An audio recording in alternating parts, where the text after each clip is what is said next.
இதை விட முன்னாடி நம்ம முன்னோர்கள் யாருன்னா பேசியிருக்காங்களான்னு பார்த்தா, சங்க புலவர்களை விட சிறந்தவர்கள் இந்த உலகத்தில் வேறு யார்? ஆம், நம் சங்க புலவர்கள் எழுதிய குறுந்தொகையில் பாடல் எண் 58 பாடலாசிரியர் வெள்ளி விதியார். வாங்க அவருடைய பாடல், அதில் நட்பு பற்றி என்ன பேசியிருக்காருன்னு நம்ம தெரிஞ்சுக்கலாம். இடிக்கும் கேளீர் நுண்குறையாக நெருக்கலாற்றினோ நன்று மற்றில்ல ஞாயிறு காயும் வெவ்வரை மருங்கில் கையில் ஓமன் கண்ணில் காக்கும் வெண்ணெய் உணங்கள் போல பறந்திற்றின் நோய் நோன்று கொலக்கரிதே. இந்த பாடலின் பொருள் பார்த்திங்கன்னா,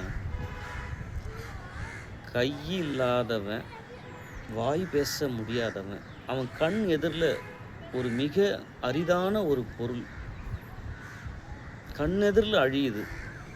அவனால் வாய் விட்டு கத்தவும் முடியல, ஏன்னா ஊமை. யாராவது அந்த பொருளை காப்பாற்றுங்களேன்னு சொல்லவும் முடியல.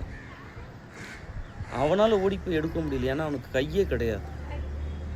அப்படி என்னுடைய நிலைமை இருப்பதாக இந்த தலைவன் வருந்துகிறான். ஏன்னா தலைவனுக்குள்ள ஒரு காதல் நோய் இருக்குது. தலைவனை யார் அட்வைஸ் பண்ணுறான்னா, தலைவனுடைய தோழன். நீ இப்படியே இருந்தாலும் அவனுடைய உடம்பு வீணாக போயிடும். இப்போ நீங்கள் இருக்கிற திரைப்படங்களில் எடுத்து பாருங்கள். ஒரு ஹீரோ இருப்பார், அந்த ஹீரோக்கான ஒரு ஃப்ரெண்ட் இருப்பார். அந்த ஃப்ரெண்டு அந்த ஹீரோவுக்கு நிறைய அட்வைஸ் பண்ணுவார். நீ இப்படியே இருந்தனா உன்னோட உடம்பு போயிடும், நீ உன்னை பார்த்துக்கோ அப்படி இப்படிலாம் சொல்லுவார். உங்களுக்கு எக்ஸாம்பிள் சொன்னால், வேணாம் மச்சான் வேணாம் இந்த பொண்ணுங்க காதல் அப்படின்னு சந்தானம்லாம் பாடுவார். இந்த கருத்தாக்கம் எல்லாமே நம்ம சங்க இலக்கியத்திலேருந்து வந்தது, அதில் மாற்று கருத்தே கிடையாது. இந்த பாடலை சொன்னது யாருன்னா, ஒரு பெண் புலவர். அது ரொம்ப முக்கியமானது. ஏன் அப்படி நான் இந்த விஷயத்தை அழுத்தமாக சொல்கிறேன்னா, பாடலாசிரியர் அப்படின்னு சொன்னாலே தமிழ் இலக்கியத்தில் ஆண்கள் மட்டும்தான், பெண்களே கிடையாது அப்படின்னு அவங்ககிட்ட சொல்கிறேன்னு வைங்களேன், உங்களுக்கு கோவம் வரணும். ஏன் இத்தனை பெண் புலவர்கள் இருக்காங்களேன்னு நீங்கள் நல்லா யோசிச்சு பாருங்கள். எத்தனை பெண் பாடலாசிரியர்கள் ஒரு பெண்ணுக்கான ஒரு உணர்வுகளை பாடுகிறார்கள். எல்லாருன்றதை விட பெரும்பான்மை பெண் பாடலாசிரியர்கள் ஒரு ஆண் சிந்தனையிலிருந்து தான் எழுதுகிறார்கள். ஆனால் வெள்ளி விதியார், அப்புறம் நம்ம தாமரை போன்ற அண்மை காலத்தில் இருக்கக்கூடிய தாமரை போன்ற பாடலாசிரியர்கள், 3000 வருஷத்துக்கு முன்னாடி அந்த வெள்ளி விதியார் தான் ஒரு ஆணுக்கான உணர்வை, ஒரு ஆண் எப்படி யோசிக்கிறான்னு பேசுகிறாங்க, ஒரு பெண் என்னவா நினைக்கிறான்னு ஒரு பெண் ஒரு ஆணுக்காகவும் அதே பெண் ஒரு பெண்ணுக்காகவும் சொல்வது என்பது அரிதான ஒன்று. ஏன்னா நம்ம எல்லாருமே ஒரு 1000 ஆடுகள் போகும்பொழுது இடையில் ஒரு குச்சியை வைத்து நம்ம நீட்டும் பொழுது ஒரு ஆடு அந்த குச்சியை தாண்டி போயிருக்கும். அடுத்த ஆடு வரும்பொழுது அந்த குச்சி எடுத்தாலும் அதுவும் அந்த இடத்துல தாண்டி போகும். இப்படி தான் ஒரு ஆண் சிந்தனையில் இந்த உலகம் இயங்குகிறது. அப்படி இருந்தால் இந்த உலகம் சமநிலையில் இருக்கவே முடியாது. உங்கள் கண் கொண்டு இந்த உலகத்தை பாருங்கள். குறிப்பாக 3000 வருஷத்துக்கு முன்னாடியே நம்மக்கிட்ட அந்த சிந்தனைலாம் இருந்திருக்கு. ஒரு ஆண் எவ்வளோ வருத்தப்படுகிறான் என்று வெள்ளி விதியார் எழுதுகிறார்.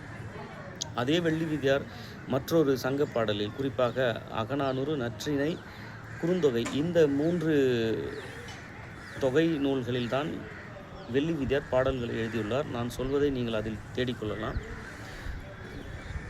நான் கூட என்ன நினச்சிட்டேன், கூப்பா ராசகோபாலன் எவ்வளவு ஒரு அழுத்தமாக ஒரு உணர்வை, ஒரு காதல் உணர்வை கடத்துறாரு. இந்த இலக்கியங்களில் மட்டும் நீங்கள் இந்த பாலியல், காமம், இந்த சொற்களை தீயிட்டு கொளுத்த வேண்டும். அதில் உணர்வுகளாக மட்டும்தான் நீங்கள் பார்க்க வேண்டும். வெள்ளி விதியார் ஒரு பாடல் எழுதுகிறாங்க. என் காதலனுக்காக பயன்படாத என்னுடைய அந்தரங்க உறுப்பும் முதற்கொண்டு அது வீணாக போகட்டும்னு எழுதுகிறாங்க.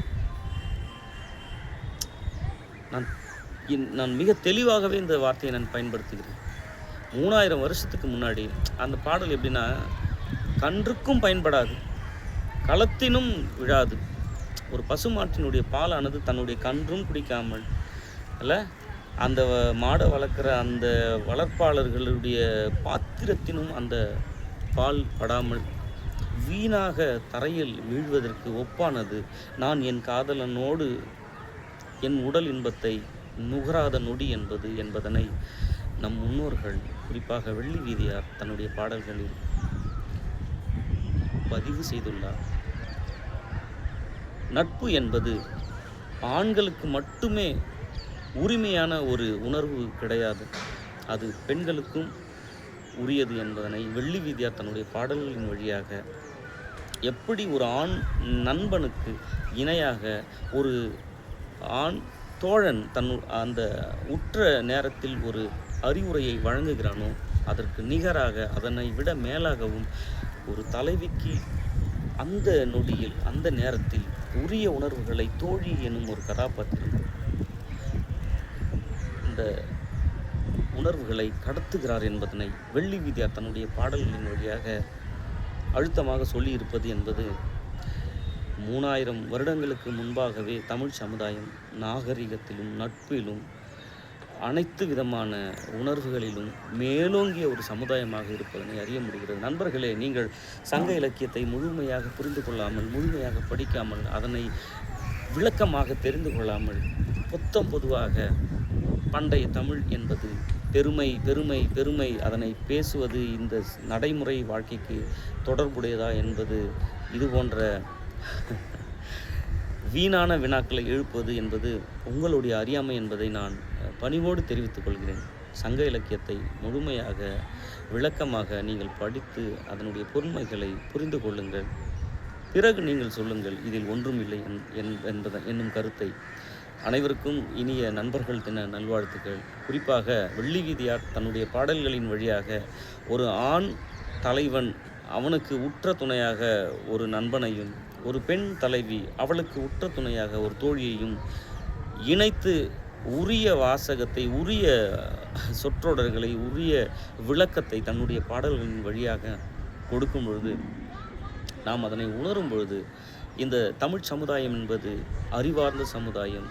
அந்த சமுதாயம் எந்த ஒரு உறவு முறைகளிலும் தரம் தாழாமல் தன்னுடைய அடுத்த கட்ட ஒரு வளர்ச்சி என்று சொல்லலாம், உறவு வளர்ச்சி என்று சொல்லலாம், அது இந்த நட்பில் ஒரு அற்புதமான உணர்வுகளை கடத்துவதில் தமிழ் இலக்கியம் தனக்கு நிகர் தானாகவே நிற்கிறது.